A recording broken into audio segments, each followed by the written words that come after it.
Did my card go through? Oh no.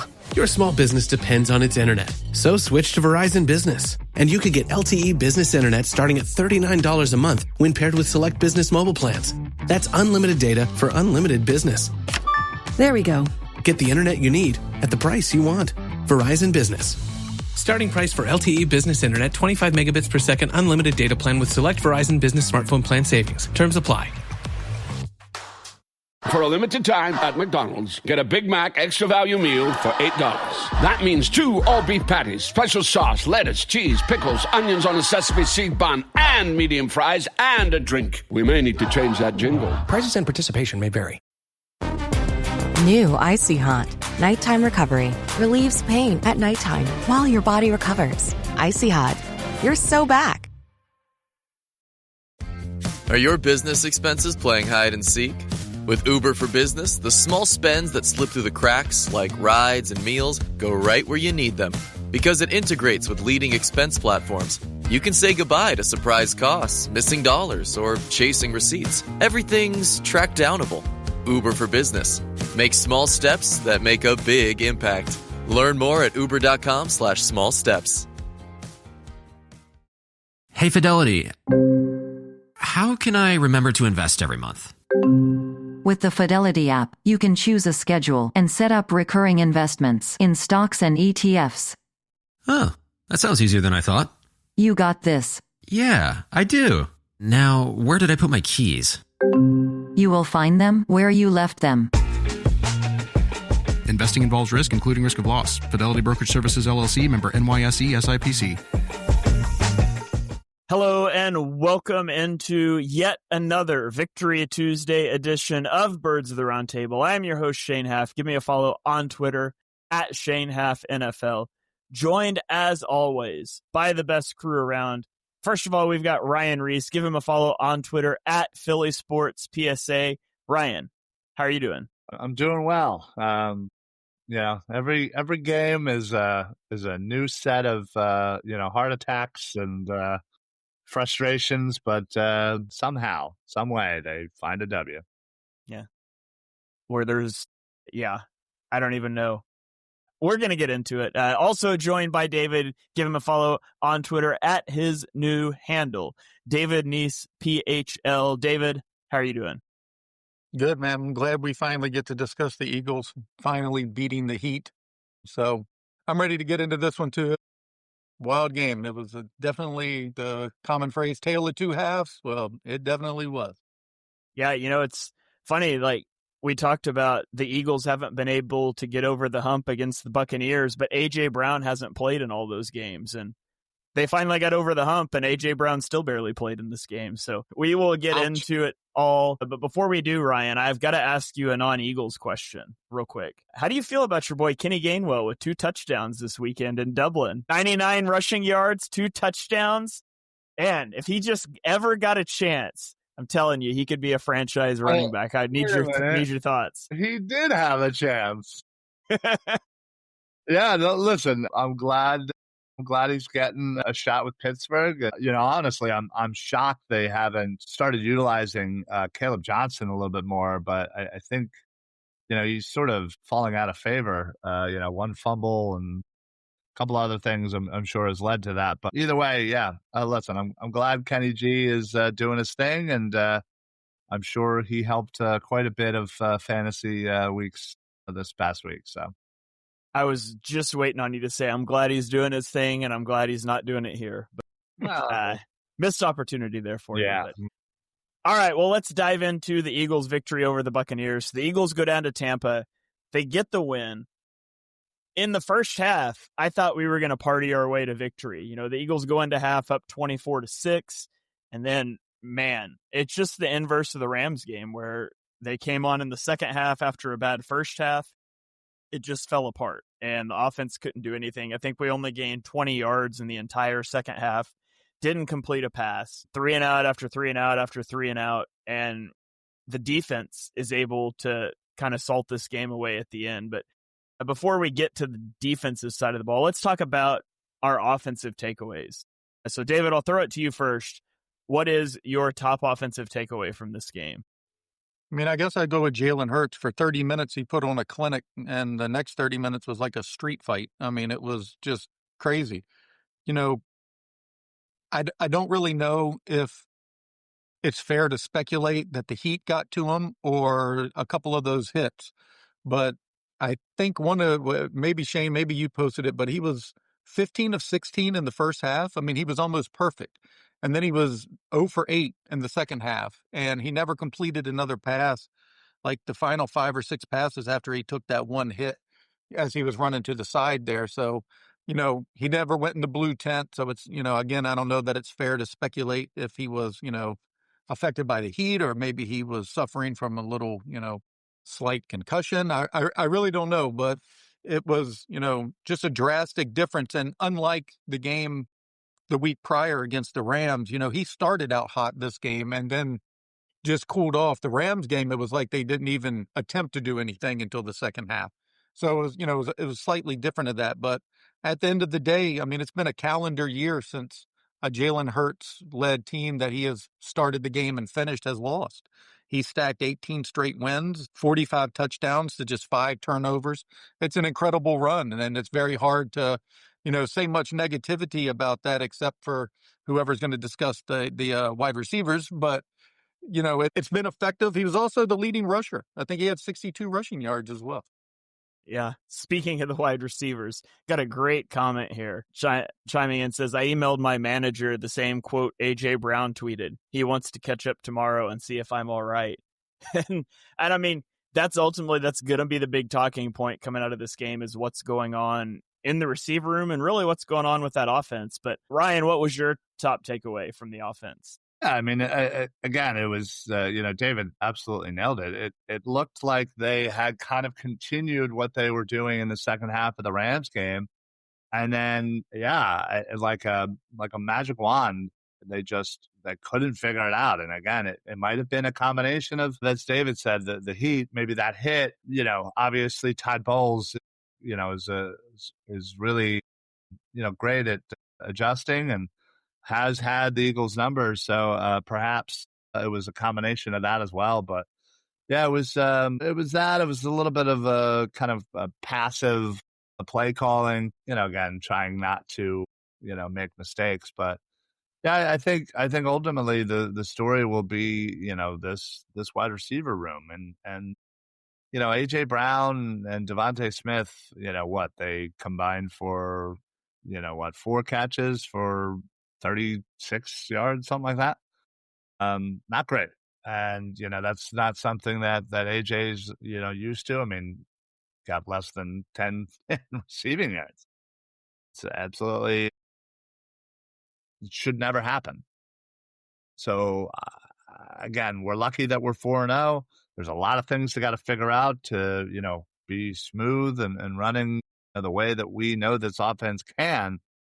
Play calling, coaching, and players all have to get on the same page here. And I don't know. It's just a frustrating thing when you can't have more than, a half of football where you're happy and excited. It's consistently happiness with your frustration. Yeah, I mean, so the Eagles are 4-0, and they got a lot of stuff to figure out. And it's good to be 4-0 while you're not playing your best, instead of being, 1-3, like the Ravens are right now, or, many other teams. So the Eagles are at least winning games. And I think that the question comes down to sustainability, because right now, if we're beyond, the Eagles have won 4 consecutive 1-score games, and it took a fumble in the red zone in the Dallas game. It took a pass off of Travis Kelce's hands that became an interception in the Chiefs game. It took back-to-back blocked field goals in the Rams game. And it took to block punt for a touchdown and an interception in the red zone in this game, or in the end zone in this game. And so that's obviously not sustainable.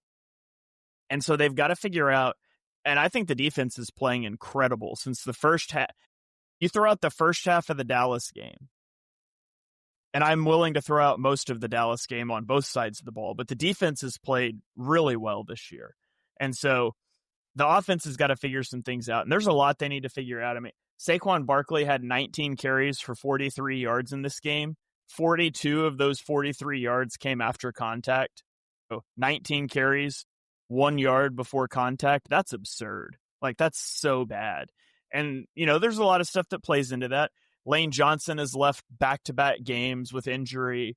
Landon Dickerson is either just bad at football now or he's playing hurt. And, he was hurt in training camp, so I'm going to go with that. But his play hasn't been good. It's just not good. And when you layer on top of that, the pass game is pretty uninspired. It becomes really hard. And I think there's some easy buttons this offense needs to hit, and I've talked about those a lot on Twitter this week. You can get more into empty. You can do some different things, I think, that will open some things up for this, but the Eagles haven't done it yet. And so 4-0, that's great. The offense has a lot of cleaning up to do, and hopefully we see them do that. And, while we continue to head in that direction, the defense is carrying this team.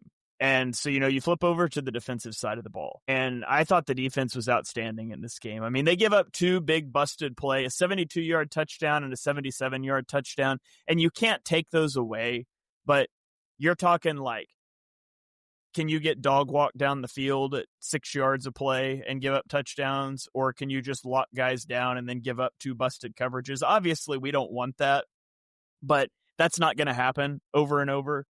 And so I thought, aside from those two, I thought the defense played incredible. Ryan, what was your takeaway on the defensive side? Yeah. They have absolutely been, the gold star for this team so far this year and have kept us in games while the offense has kind of been puttering. Same thing yesterday. I thought they played with a lot of attitude. Honestly, Sunday just made me love Quinyon Mitchell even more, just absolutely getting in everybody's faces. Tristan Wirfs, not necessarily a dude I would choose to pick on, but Q clearly doesn't really give two flying whats. And honestly, I like that attitude. I thought, outside of the one touchdown that Campbell theoretically was on Bucky Irvin, but I thought he played really well, and I'm seeing just more and more confidence in his own actions and ability for Campbell. And obviously getting that interception that was humongous to go along with his already forced fumble. So yeah, I just think that they're playing at a really good clip right now. I thought Keeley played actually really good, minus a couple of tackling situations.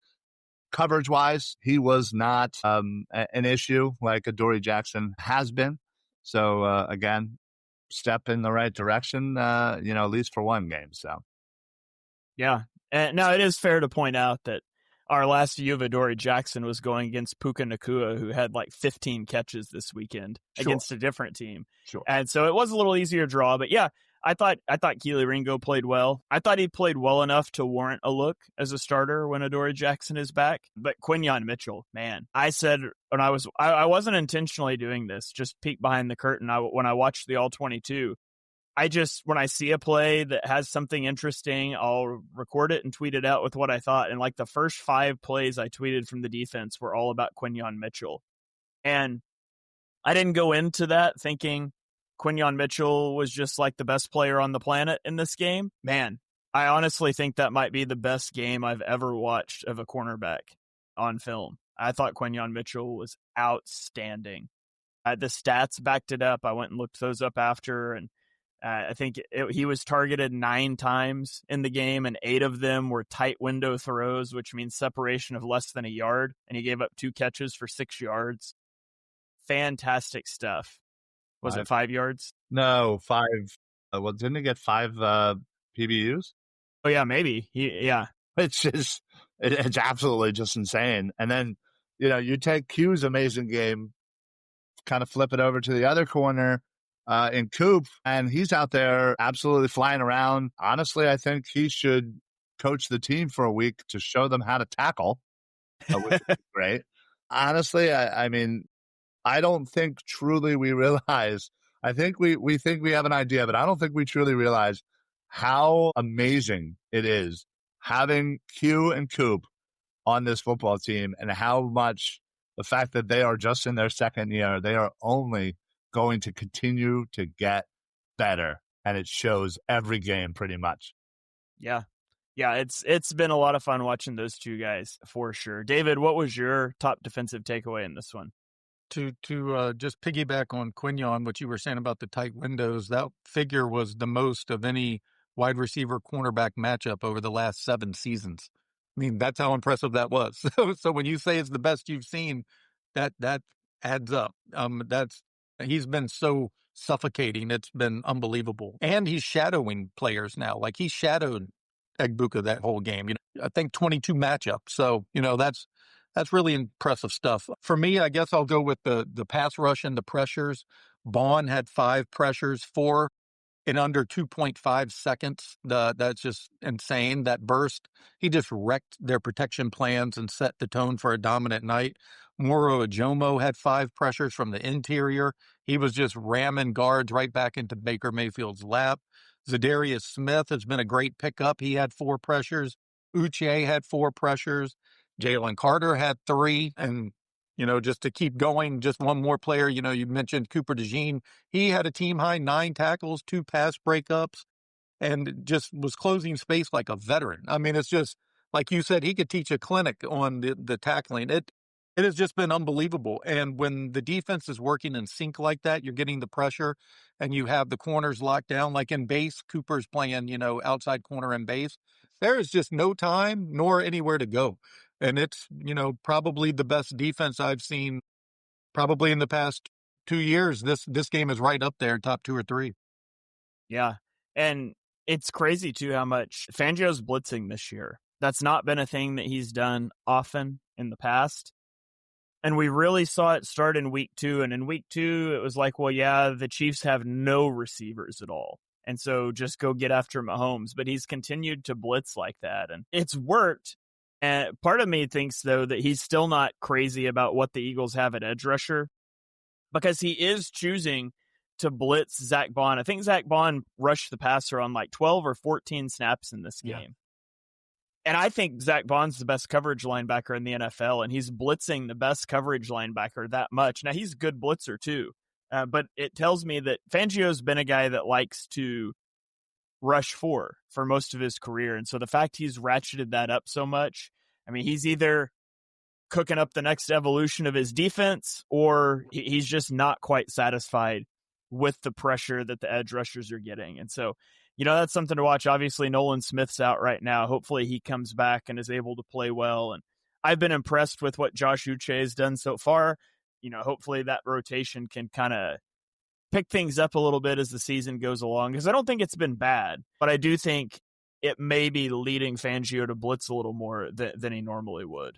Yeah, well, and considering that people are getting hurt left and right, the fact of the matter is you have Uche, you have Hunt, and thankfully we have Zadarius Smith, but that's pretty much it. I mean, Ojulari hasn't been active, and that tells you so much to the fact that they are desperate for edge, and they're not, putting him into the game. Should tell you everything you need to know. But yeah, hopefully Nolan Smith can come back, sooner than later, because we can't really afford to lose any more guys right now.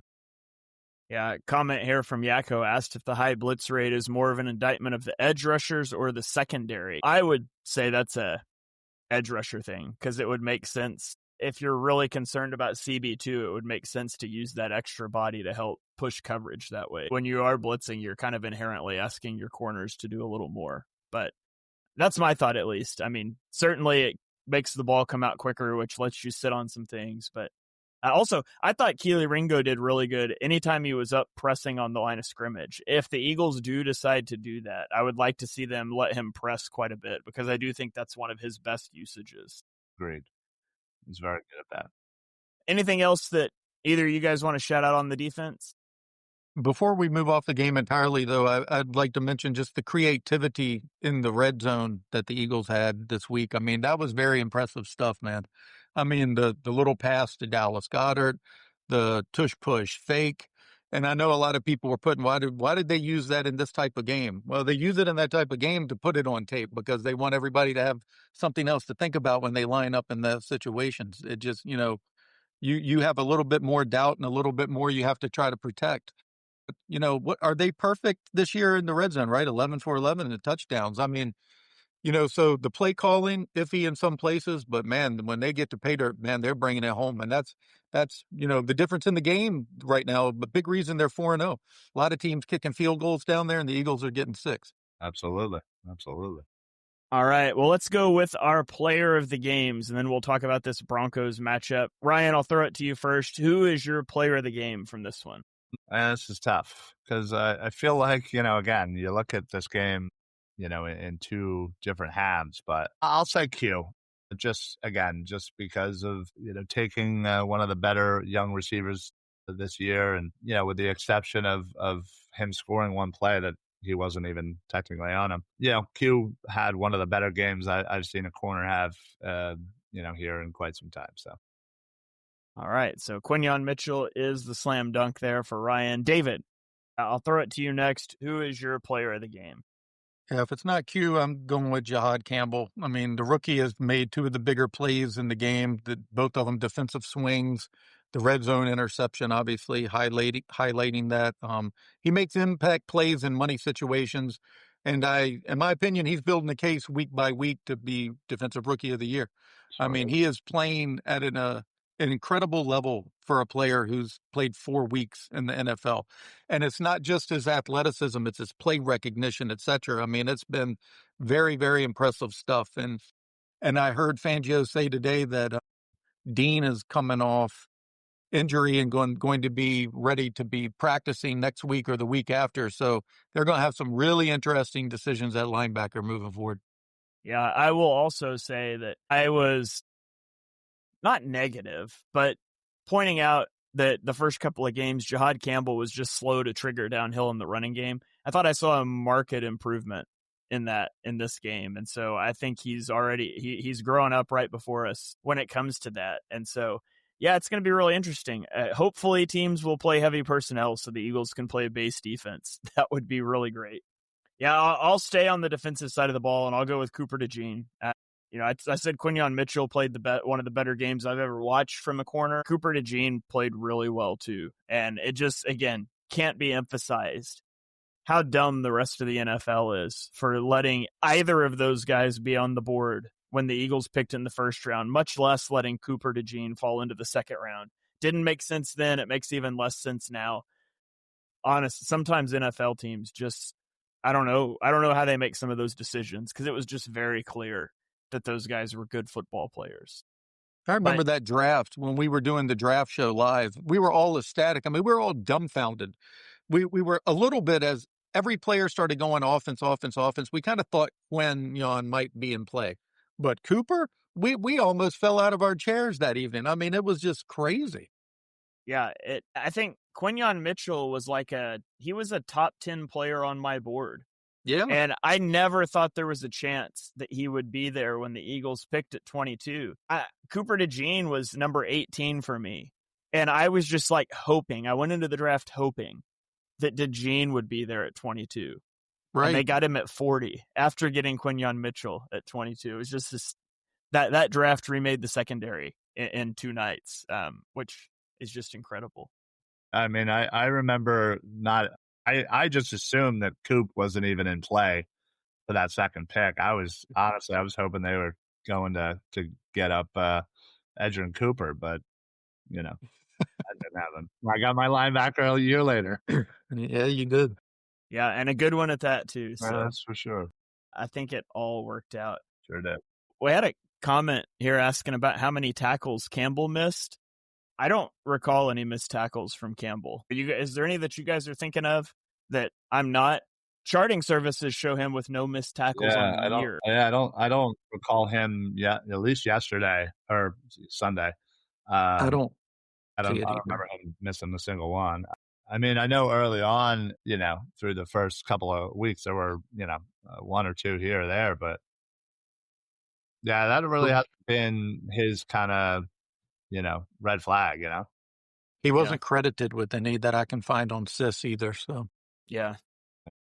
Yeah, looking at charting stuff, he's been he's been charted with no missed tackles in any of the first 4 games. So We'll say that. doesn't mean that he wasn't. That can be a little subjective sometimes, but I just don't recall any. So anyways, all right, let's look ahead now then to this matchup with the Denver Broncos. So the Broncos are 2-2. They come into Philly on Sunday, and they're coming off of a big win on Monday Night Football, so they are going to be off of a short week a little bit. They kind of got to take the foot off the gas for 3/4 of that game against the Bengals on Monday night, so maybe the short week's not as big of a deal. But we're going to talk our top matchups to watch on each side of the ball. We'll give our official predictions. So, Ryan, I'll throw it to you first. What's your top matchup to watch? Eagles offense against Broncos defense. Well, it's going to be the wide receivers versus the Denver D-backs. Obviously, Pat Surtain, the second, is one of the best corners in the league. He just shut down Jamar Chase once again in one of his lowest outings ever in his career. So, yeah, I mean, they have a really good secondary, and that is certainly the strength of their defense. And, with the struggles that the wide receivers have been having, especially, with the stats, it certainly seems like this one's all but written. But the Eagles certainly have a way of, luring you into a false sense of, despair, if you will, where you think one way, that this is awful, blah, blah, blah. And then boom, they just absolutely flip the script. And A.J. Brown's, going to come up with $150 or something. But either way, it's going to be an absolutely incredible matchup, whether Surtain is on Smitty or Brown, or just kind of sticks to his side. But yeah, that's always a fantastic matchup. All right, David, I'll throw it to you. What is your top matchup to watch? Eagles offense against the Broncos defense. I'm going with the offensive line versus their defensive line. I mean, when the Eagles offensive line is humming as one and moving bodies off the ball and keeping Jalen Hurts clean, they're unstoppable. But when they don't, you might as well just toss the playbook because they cannot get anything going. The Eagles offense starts and ends with the 5 men up front. And right now that group is fighting to find its familiar rhythm. Landon Dickerson is grinding through an injury. Tyler Steen just doesn't have the sheer mass of body like Mekhi Becton did. At center, Cam Jurgen, he displays a rare athletic profile, which is very similar to the one that Jason Kelsey, was good at. But his best trait is the ability to explode to the second level, erase linebackers. And lately, he's been asked to stay home and help guards who need extra support. And that flips the equation. Jurgens is best, when the guards are holding their ground and he's free to roam. Jordan Mailata has been steady, if not spectacular, but the unit just has not been as dominant as everyone has come to expect. And when the line isn't winning early, the offense is stale. Deep shots to A.J. Brown don't happen. Nothing, is able to get down to Devontae Smith. And the run game doesn't create those clean edges that make zone concepts flow. So Jeff Stoutland is who we trust here. A lot of people are beating up Petulo, but Jeff Stoutland is the coordinator of that running game. It all goes through him. His record says it'll come together. His units almost always do peak when it matters most. But until he gets that unit going, the Eagles will struggle offensively. Yeah. Real specifically, the matchup I wanted to zero in on is Nick Bonito rushing. He often rushes against left tackles, so it's going to be Jordan Mailata, which is the tackle you'd rather rush against anyways. Nick Bonito has been on a heater this year. He's second in the NFL in pass rush win rate among edge rushers at 33%. I think he's got like 24, 25 pressures, something like that. 21 pressures this season. He's got 5 sacks. He's been on a heater, and we know that, the Eagles pass game hasn't been very good. One thing the Eagles have been really good against is the blitz. Like, that's kind of the lone time that the pass game has operated well, is when teams blitz the Eagles. And so I fully expect the Broncos to not blitz, just to rush for. And being able to win those matchups up front is going to be huge. And that's their biggest threat. And hopefully Jordan Mailata is up to the challenge, because he hasn't struggled to the degree that I think, left guard and center have. but I don't Right. think he's been on his best game either this year. So that's going to be a Agreed. huge matchup to watch. Just keep your eyes locked on Nick Bonito on Sunday. Yeah, I'm not sure if you gentlemen heard what he had recently said about, getting out of the huddle quicker, and how he thinks that might be a big reason why that the offense might be struggling, is they're not having, the full time kind of allotted to, check the defense and figure out things and other stuff like that. So I thought that was interesting. It's something that I noticed pretty much right, very early on in the season, that they were constantly getting up to the line with, 6-7 seconds, and then, boom, having to go. So, yeah, so I'm glad that, hey, at least they're aware of it. And hopefully they, and he said that it's certainly a point of emphasis this week is to start correcting that. All right. Well, let's flip it over to when the Broncos have the ball. Broncos offense against the Eagles defense. David, what's your top matchup to watch there? The Eagles' ability to stop the run, the Broncos' run game. I think you've seen them get caught with runners getting to the edge faster than them consistently, which goes back to what we were talking about earlier about the inconsistent play from the edge rusher. And I think that's a big part of the game, because the Broncos running back rotation works out pretty well, and the Eagles combat it with a edge rusher and, assembly line that they throw around as well. So, Dobbins, is that his name? Finished with like 100 yards on 16 carries. That's, to me, almost all games come down to that. Stopping the run is almost a choice. You can keep just throwing bodies up there to stop it. And the Eagles have yet to, feel the need to do that. And they've been burned in a lot of games, especially in that Rams game with Kyron Williams. I mean, he just consistently got to the edge. And, they're going to face a similar challenge this week with the Broncos. All right. Ryan, what about you? What's your top matchup to watch? Yeah, I think it's the Eagles pass rush versus the offensive line for the Denver Broncos. And they have a couple of really good offensive linemen there in Denver. And, with the injuries and everything with the Eagles pass rush, it'll be interesting to kind of see if they activate Aziz, or if they add somebody, or they bring somebody up. It just seems like there's only 3 guys right now that are kind of on that edge, and usually they like to run a little bit more than just 3. So it's more or less of just kind of paying attention to who's going to be out there, and then obviously they have a tough ask to get around some of these guys. So. Yeah, and for me, I think it's going to be just how underneath the Broncos passing attack is. Bo Nix has a really low average depth of target. The ball doesn't necessarily come out fast, though. He's right next to Jalen Hurts in terms of air yards per attempt and time to throw. They're both like middle of the pack time to throw, but they're throwing it really short. And so, the Eagles are going to want to get up and play coverage, play tight to the line of scrimmage. Watch out for RJ Harvey. Sean Payton made a lot of references to RJ Harvey as, like an Alvin Kamara type role. And we haven't seen that a lot early in the season, but he played a lot more against the Bengals. And granted, they were winning that game in a blowout, but he had 40 receiving yards. He had a receiving touchdown. He had 58 rushing yards. And so, J.K. Dobbins is a really good back that's been bitten by that injury bug a lot in his career. And you'd have to think they're going to want to keep him fresh. I would think that means you're going to see more of a rotation as that season goes along, and they particularly like R.J. Harvey as a receiving threat out of the backfield. So, fortunately, the Eagles have good tacklers and Zach Bond, Jahad Campbell, Cooper DeJean, and so I think they're equipped to deal with those quick running back routes out to the flat, or the routes sitting over the middle of the field. But rallying and tackling is going to be huge in this, because the Broncos are going to get the ball out underneath quite a bit. Yeah, RJ Harvey kind of had a little bit of a welcome to the NFL, moment, so to speak, the other day, getting in the end zone and being heavily involved. I think he had 14 rush attempts, which is certainly the most he's seen probably combined yet this year. So.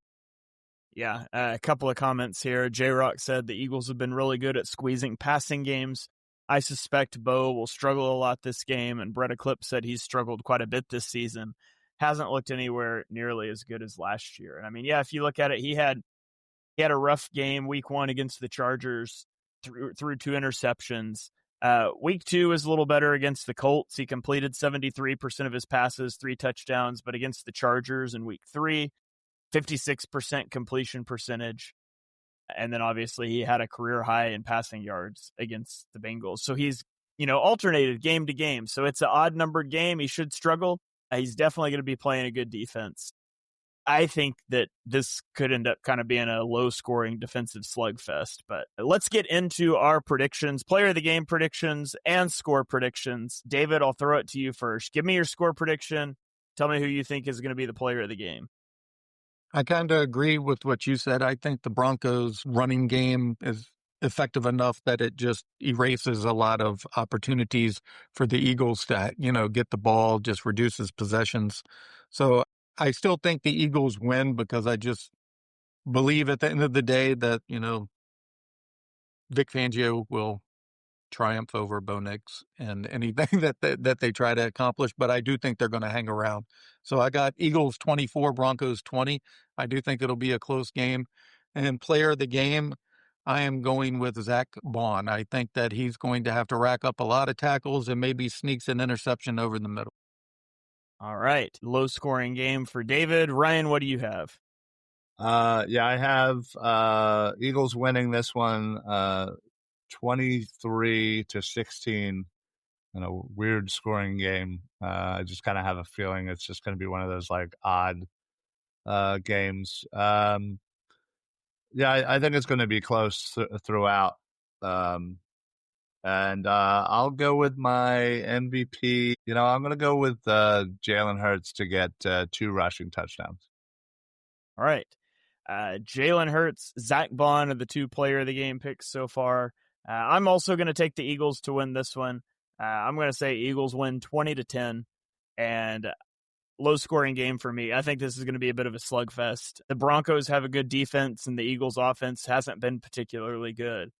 And I'm not a believer in the Broncos offense, and I think the Eagles defense has been really good. So 20-10 for me, and I'll say player of the game goes to Cooper DeJean. Give it to Cooper DeJean. I think he's going to get a lot of tackles rallying out to the flat. Nice. So, all right, there you have it. J-Rock agrees with me. Eagles to win. Cooper is player of the game. You love to see it. That is going to about do it for this episode. Let's throw it around the horn for final thoughts. Anything else you have about the game? Anything coming out you want to plug? Ryan, I'll throw it to you first. Yeah, it's been mentioned a few times in the comment section that Nakobe Dean can be officially activated at any moment. And then that opens up his 21-day window. But it doesn't appear that he is going to have that window opened just yet. So don't get your hopes up that he'll be playing this weekend. But I think it's nice to see that he's close to coming back. It'll be it's a great problem to have. Multiple great linebackers. I don't know if I've ever said that.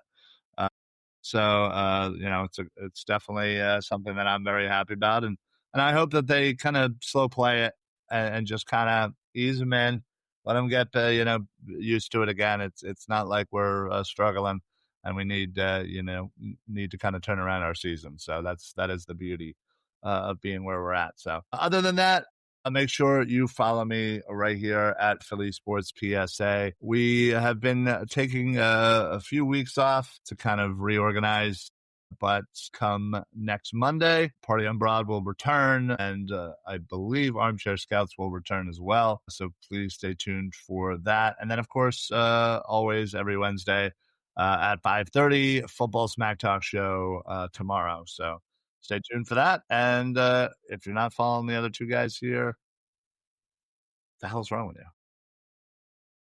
All right.